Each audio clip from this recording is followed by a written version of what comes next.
انتہائی احترام و عقیدت کے ساتھ حضور سید المرسلین خاتم الانبیاء شفیع المذنبین رحمۃ للعالمین راحت العاشقین خاتم المعصومین صلی اللہ تعالی علیہ وآلہ واصحابہ وبارک وسلم کی بارگاہ میں اپنی غلامی کا ثبوت ہے اور جس طریقے سے میں پڑھا ہوں میرے ساتھ مل کر عقیدت و محبت میں ڈوب کر حضور دل کے ساتھ نذران محبت پیش کریں۔ الصلاۃ والسلام علیک یا رسول اللہ، الصلاۃ والسلام علیک یا حبیب اللہ، الصلاۃ والسلام علیک یا نبی اللہ، وعلی آلک واصحابک یا نور اللہ،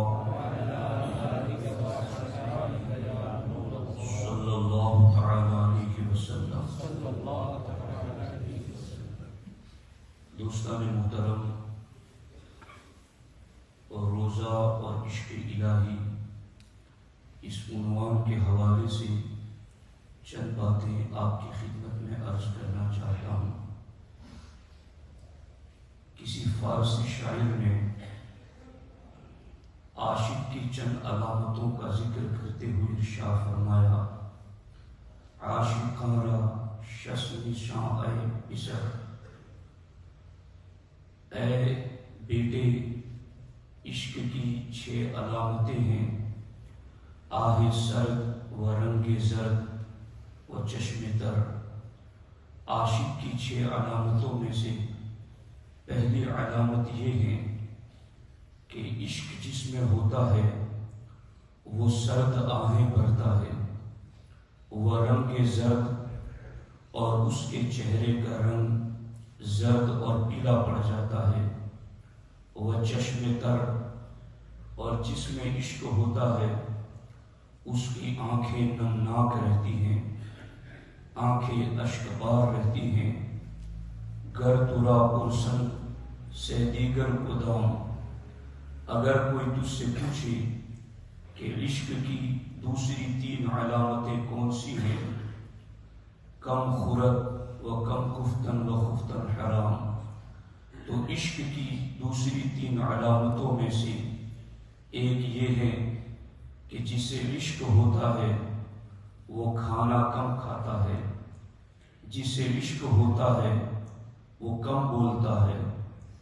جسے عشق ہوتا ہے اسے نیند بہت کم آتی ہے۔ انسان میں پائے جانے والے عشق کی یہ 6 علامتیں ہیں۔ جو عاشق ہوتا ہے وہ سرد آہیں بھی بھرتا ہے، جو عاشق ہوتا ہے اس کے چہرے کا رنگ بھی زرد پڑ جاتا ہے، جو عاشق ہوتا ہے اس کی آنکھیں بھی اشکبار رہتی ہیں، جو عاشق ہوتا ہے وہ کھانا بھی کم کھاتا ہے، جو عاشق ہوتا ہے اسے نیند بھی کم آتی ہے، جو عاشق ہوتا ہے وہ بولتا بھی بہت کم ہے۔ عشق کی ان 6 علامتوں کو ہم تمام عبادتوں پر اپلائی کریں اور عشق کی ان 6 علامتوں کو تمام عبادتوں کے اندر تلاش کریں تو ہم کو پتہ چلتا ہے کہ عشق کی یہ 6 علامتیں کامل طریقے پر جس عبادت میں پائی جاتی ہیں اس عبادت کو روزہ کہا جاتا ہے۔ روزہ ایک ایسی عبادت ہے جس میں عشق الہی کی یہ 6 علامتیں بیک وقت جلوگر نظر آتی ہیں۔ روزہ دار سرد آہیں بھی بھرتا ہے، روزہ دار اپنے رب کی بارگاہ میں آنسو بھی بہاتا ہے، روزہ دار اس کے چہرے کا رنگ بھی زرد پڑ جاتا ہے، روزہ دار کھانا بھی کم کھاتا ہے، روزہ دار سوتا بھی بہت کم ہے، روزہ دار بولتا بھی بہت کم ہے۔ یہ 6 عشق کی علامتیں اگر کسی عبادت میں بوجہ اکمل اگر پائی جاتی ہیں اس کو روزہ کہتے ہیں۔ اسی لیے آپ دیکھیں حکیم الامت مفتی احمد یار خان نعیمی علیہ الرحمہ ارشاد فرماتے ہیں کہ تمام عبادتوں میں اطاعت کا غلبہ ہے اور روزے میں عشق کا غلبہ ہے۔ اسی لیے اطاعت کرنے پر انعام ملتا ہے اور روزہ رکھنے پر انعام والا خالق ملتا ہے۔ روزہ بندہ رکھتا ہے تو اسے رحمان رب کی ملاقات ہوتی ہے۔ رب اسی لیے فرماتا ہے الصوم لی وانا اجزی بہ، اور روزہ میرا ہے اور جو روزہ رکھتا ہے میں اس کا ہو جاتا ہوں۔ جو روزہ رکھتا ہے میں اس کو اپنے دیدار کے شرف سے مشرف کرتا ہوں۔ آپ اندازہ لگائیں کہ روزہ کتنی اہم ترین عبادت ہے اور روزے کے ذریعہ عشق الہی کا کس قدر ظہور ہوتا ہے۔ اسی لیے آپ جانتے ہیں جب ایک بندہ کسی سے عشق کرتا ہے تو اس کی خواہش یہ ہوتی ہے کہ جس سے میں پیار کرتا ہوں، جس سے میں عشق کرتا ہوں، میں اس کی عادتوں میں فنا ہو جاؤں، میں اس کی صفات کے رنگ میں رنگ جاؤں، میں اس کے خصائل و عادات کو اپنا لوں، میں جس سے پیار کرتا ہوں اس میں اتنا ڈوب جاؤں کہ مجھے دیکھنے والے کو بھی میرا محبوب نظر آئے، مجھے دیکھنے والے کو بھی میرا معشوق نظر آئے کہ یہ فلاں سے پیار کرنے والا ہے، یہ فلاں سے محبت کرنے والا ہے۔ اسی لیے ہمارے نبی علیہ السلام نے ارشاد فرمایا تخلقوا باخلاق اللہ، اے میری امت تم اللہ کی صفات سے متصف ہو جاؤ، تم اللہ کی صفات کو اپناؤ، تم اللہ کی صفات کو اپنے اندر پیدا کرو۔ صبغۃ اللہ ومن احسن من اللہ صبغہ، تم اللہ کے رنگ میں رنگ جاؤ۔ ومن احسن من اللہ صبغہ، اور اللہ سے بہتر رنگ اور کس کا ہو سکتا ہے؟ یہ اللہ کی صفات کا رنگ ہے، اللہ کے کمالات کا رنگ ہے۔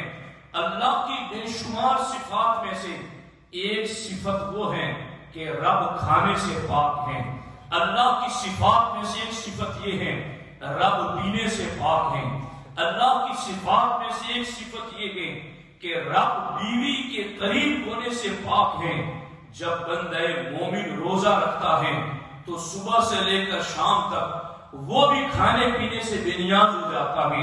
وہ بھی کھانے پینے سے دور ہو جاتا ہے، وہ بھی عمل زوجیت سے دور ہو جاتا ہے۔ کھانا بھی اس کے سامنے موجود ہے، عمدہ سے عمدہ غذائیں بھی موجود ہیں، پانی بھی اس کے سامنے موجود ہے، اچھے سے اچھے مشروبات اس کے سامنے موجود ہیں۔ روکنے والا بھی کوئی نہیں، ٹوکنے والا بھی کوئی نہیں۔ بھوک بھی ہے، پیاس بھی ہے، شدت بھی ہے، گرمی حرارت بھی ہے، جسم کی تکان اور تکلیف بھی ہے، سارے اسباب موجود ہیں۔ عقل کہتی ہے جب تجھے بھوک بھی لگی ہے، کھانا بھی موجود ہے، کوئی روکنے ٹوکنے والا بھی نہیں، تو پھر کھا کیوں نہیں لیتا ہے؟ اس وقت بندہ رب کی اسی کھانے پینے سے بے نیاز والی صفت میں اس قدر ڈوبا ہوا ہوتا ہے کہ بندہ عقل کو یہ کہتا ہے کہ عقل تو یہی کہتی ہے کہ میں کھا لوں پی لوں، مگر عشق الہی کا تقاضا کچھ اور ہی ہے، عشق الہی کا حکم کچھ اور ہی ہے۔ میں بھوکا رہوں گا، میں پیاسا رہوں گا، حلال بیوی کی قربت سے دور رہوں گا تاکہ میں اللہ کے عشق میں ڈوب کر کے اللہ کی اس صفت سے قریب ہو جاؤں، تاکہ رب کا فیضان مجھے مل جائے، رب کا فضل و کرم مجھے مل جائے۔ آپ دیکھ رہے ہیں یہ ہے عشق کی جلوہ گری جو روزے کی عبادت میں ہمیں نظر آتی ہے۔ روزہ اور دیگر عبادات کے اندر ہمیں ایک فرق یہ بھی واضح طور پر نظر آتا ہے کہ ساری عبادتیں یوں تو کریمانہ شان رکھتی ہیں، ساری عبادتیں فیاضانہ شان رکھتی ہیں، ہر عبادت کرنے پر گناہ مٹتے ہیں،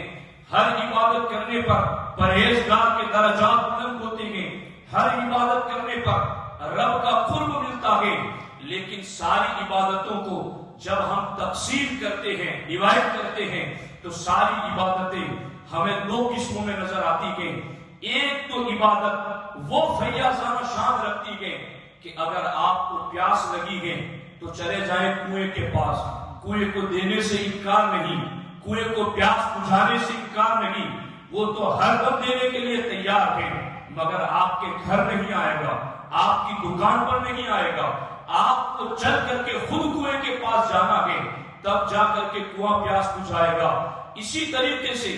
دوسرا قریب عبادتوں میں وہ ہے کہ جہاں معاملہ یہ ہے کہ محتاج کو جانا نہیں پڑتا، بلکہ وہ خود محتاج کے پاس آ جاتا ہے اور اس کی ضرورت پوری کر دیتا ہے۔ پیاسا بندہ بیٹھا ہے، ابر کرم آسمان پر نمودار ہوا اور رحمت کی رمجھم بارش برسنے لگی، اس کی پیاس بجھا دی۔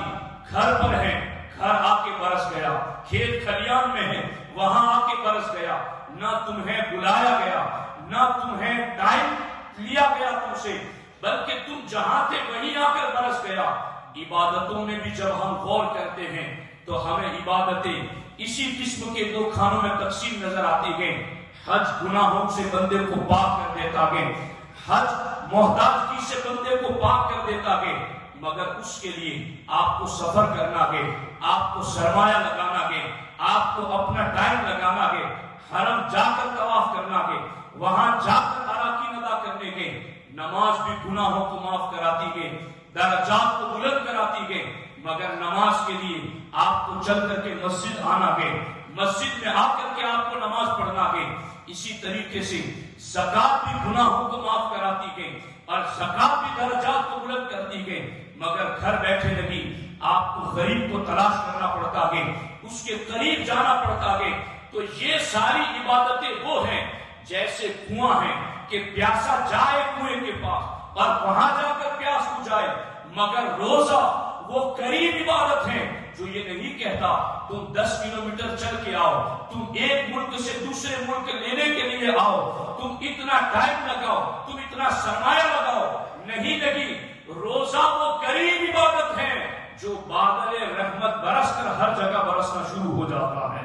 جہاں مومن ہے روزہ خود پہنچ جاتا ہے، رمضان خود جلوگر ہو جاتا ہے اور وہاں پہنچتے ہی ابر کرم ہر کسی پر برسنا شروع ہو جاتا ہے، اور اس قدر برستا ہے کہ آگے کن کن باتوں کو شمار کیا جائے اور کن کن باتوں کو چھوڑ دیا جائے۔ ہمارے آقا علیہ الصلوۃ والسلام کی خدمت میں ایک شخص حاضر آئے، انہوں نے کہا ارأیت ان شہدت ان لا الہ الا اللہ وانک رسول اللہ وصلیت الصلوات الخمس وادیت الزکاۃ وصمت رمضان وقمته فممن انا۔ یا رسول اللہ صلی اللہ علیہ وسلم، اگر میں اس بات کی گواہی دوں کہ اللہ کے سوا کوئی معبود نہیں، میں اس بات کی گواہی دوں کہ آپ اللہ کے سچے رسول ہیں اور میں 5 وقت کی نماز بھی پڑھوں، میں زکات بھی ادا کروں، رمضان کے روزے بھی رکھوں، وقمته، اور رمضان کی راتوں میں قیام بھی کروں، عبادت بھی کروں، فممن انا، تو حضور میں کن لوگوں میں سے ہو جاؤں، میرا مرتبہ کیا ہوگا؟ ہمارے نبی علیہ السلام نے فرمایا من الصدیقین والشہداء، اگر تو یہ عبادتیں کرے گا اللہ تجھے صدیقین کے ساتھ اٹھائے گا، اللہ تجھے شہداء کے ساتھ اٹھائے گا۔ یہ کس قدر رحمتیں برس رہی ہیں۔ اس لیے روزے والی جو عبادت ہے اس کی شان جدا ہے۔ قیامت کے دن ہر شخص جس کے ذمے لوگوں کے حقوق ادا کرنے باقی ہوں گے، کسی کا حق مارا ہوگا، غصب کیا ہوگا، کسی کا لے لیا ہوگا، تو بدلے میں قیامت کے دن نیکیاں دی جائے گی۔ یاد رکھنا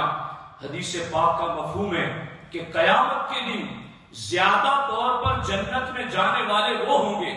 جو اپنی نیکیوں کی وجہ سے نہیں جائیں گے، دوسروں کی نیکیاں لے کر کے جنت جائیں گے۔ اور ہمارے آقا علیہ السلام نے یہ بھی فرمایا قیامت کے دن بڑی تعداد میں وہ لوگ بھی ہوں گے جو اپنے گناہوں کی وجہ سے جہنم نہیں جا رہے ہوں گے، دوسروں کے گناہ خود لے کر کے جہنم جا رہے ہوں گے۔ یہ وہ ہوں گے جنہوں نے دوسروں کے حقوق تلف کیے ہوں گے، تو حقوق کے بدلے میں قیامت کے دن تو روپیہ لیا ہوگا، وہاں تو یہ کرنسی چلے گی ہی نہیں، وہاں تو نیکیوں کی کرنسی چلے گی۔ 3 پیسوں کے بدلے میں قیامت کے دن 700 رکعت با جماعت نماز دے دی جائے گی۔ پھر رہ کیا جائے گا؟ اب غور کریں کہ اس دن جب حقوق مانگنے والوں کو ساری عبادتیں حقوق کے بدلے میں دی جائے گی، رب فرماتا الصوم لی وانا اجزی بہ، مگر جس نے روزہ رکھا ہوگا، روزہ کسی حق مانگنے والے کو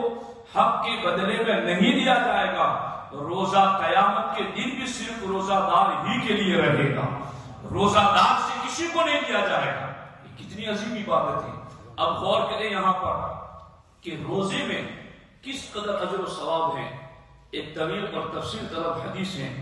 اس کا صرف ترجمہ آپ کی خدمت میں عرض کرتا ہوں۔ ہمارے آقا علیہ السلام ارشاد فرماتے ہیں الاعمال عند اللہ تعالی سبع، سرکار فرماتے ہیں اعمال کی 7 قسمیں ہیں، عملان موجبان وعملان بامثالہما، 2 عمل ایسے ہیں کہ ان کی جزا واجب ہے، ان کا بدلہ ضرور ملے گا، وعملان بامثالہما، اور 2 عمل ایسے ہیں کہ ان کا بدلہ ان عملوں کے برابر ہے، اس سے زیادہ نہیں، وعمل بعشر امثالہ، اور 5واں عمل ایسا ہے کہ جس کا بدلہ 10 گنا زیادہ دیا جائے گا، وعمل ب700، اور 6واں عمل وہ ہے جس کا اجر اور ثواب 700 تک دیا جائے گا، وعمل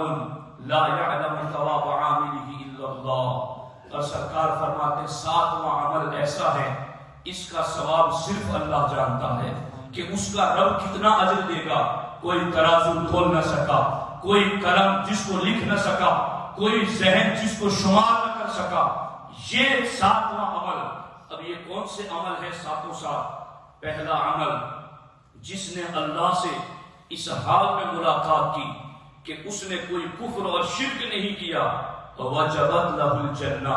تو اس کو اللہ اس عمل کے بدلے میں جنت عطا فرمائے گا۔ اور آگے ومن لقی اللہ قد اشرک بہ،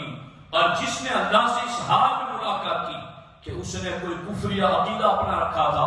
کوئی کفریہ عمل کر رکھا تھا اور توبہ بھی نہ کی تھی،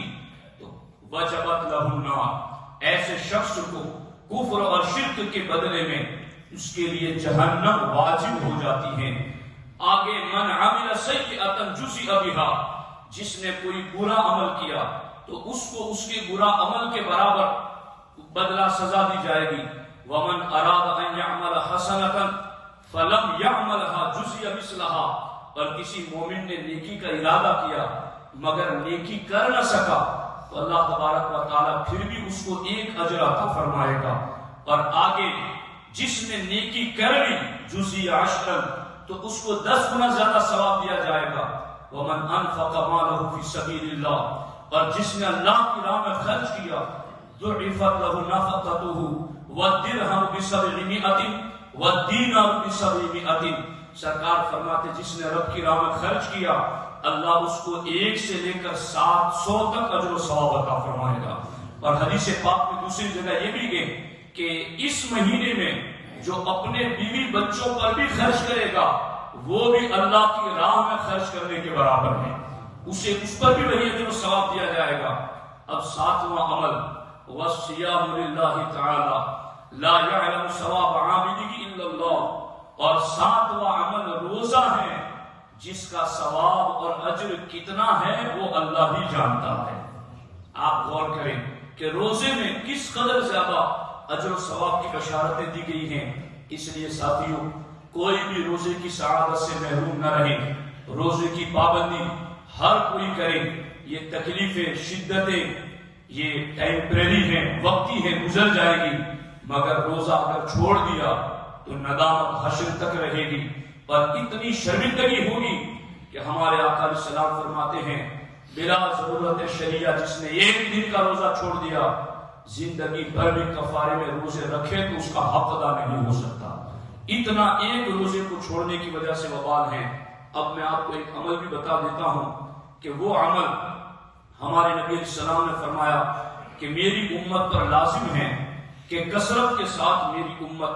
وہ عمل کرے، اور وہ عمل کیا ہے؟ وَاسْتَغْسِرُوا فِيهِ مِنْ 4 خِصَالٍ، اللہ کے رسول علیہ السلام ارشاد فرماتے ہیں کہ رمضان میں 4 کام میرا امتی جو ہے وہ ضرور کرے۔ خصلتین ترضون بہما ربکم، 2 کام وہ ہیں جو کرو گے تو رب راضی ہو جائے گا۔ وخصلتین لا غنیٰ بکم عنہما، اور 2 کام وہ ہیں جس سے تمہیں چھٹکارا ہی نہیں، تمہیں کرنے بھی پڑیں گے۔ وہ 2 کام جس کے کرنے سے رب راضی ہو جائے، ان میں سے پہلا کام یہ ہے کہ کثرت سے لا الہ الا اللہ محمد رسول اللہ صلی اللہ علیہ وسلم کا ورد کرتے رہو، اور دوسرا کام کثرت سے استغفر اللہ پڑھتے رہو، اور وہ دو کام جن سے چھٹکارا ہی نہیں ہے، ان میں سے ایک کام یہ ہے کہ تم رب سے جنت الفردوس کا سوال کرو، وَتَعُوذُونَ بِهِ مِنَ النَّارِ، اور تم اللہ کی بارگاہ میں عذاب جہنم سے پناہ چاہو۔ یہ دو کام جس سے چھٹکارا نہیں، اور وہ دو کام کرنے والے ہیں، اور خاص طور پر یہ دن جو رمضان کا جمعہ کا دن ہے، ساتھیوں اس کو غنیمت سمجھو، اور اس میں کتنی رحمتیں برستی گئیں۔ یوں عام دنوں کا تو معاملہ یہ ہے، ہمارے نبی علیہ الصلوۃ والسلام ارشاد فرماتے ہیں کہ عام دنوں میں رمضان کے ہر دن میں افطار کے وقت الف عتیق من النار قد استوجب علیہم النار، کہ افطار کے وقت روزانہ اللہ جہنم سے ایسے 10 لاکھ بندوں کو جن پر ان کے گناہوں کی وجہ سے جہنم واجب ہو چکا تھا، اللہ رمضان کے ہر دن افطار کے وقت انہیں جہنم سے آزاد فرماتا ہے۔ تو اس افطار کی گھڑی میں دعا میں اپنے مرحوموں کی بخشش مانگا کرو۔ اور پھر جمعہ کا دن آتا ہے تو ہمارے آقا علیہ السلام فرماتے اذا کان لیلۃ الجمعہ اعطیت فی کل ساعۃ منها الف عتیق من النار کلهم قد استوجبوا العذاب۔ سرکار فرماتے جمعہ کے دن یہ کوٹا پورے دن کا نہیں رہتا، بلکہ جمعہ کی ہر گھڑی میں 10 لاکھ آزاد ہوتے ہیں۔ ہر گھڑی میں رمضان کے جمعہ میں 10 لاکھ جہنم سے آزاد ہوتے ہیں۔ تو یہ ہمارے لیے بخشش، مغفرت، رحمت کا شرح ہے، اسے غنیمت سمجھے، کثرت کے ساتھ عبادات کریں، اور خاص طور پر کلمہ طیبہ استغفار کی کثرت کریں، اللہ سے جنت الفردوس مانگے، اور عذاب جہنم سے اللہ کی پناہ طلب کریں۔ اللہ کریم کی بارگاہ میں دعا ہے رب ذوالجلال ہم سب کو ماہ رمضان کا کامل احترام کرنے کی توفیق عطا فرمائے۔ السلام علیکم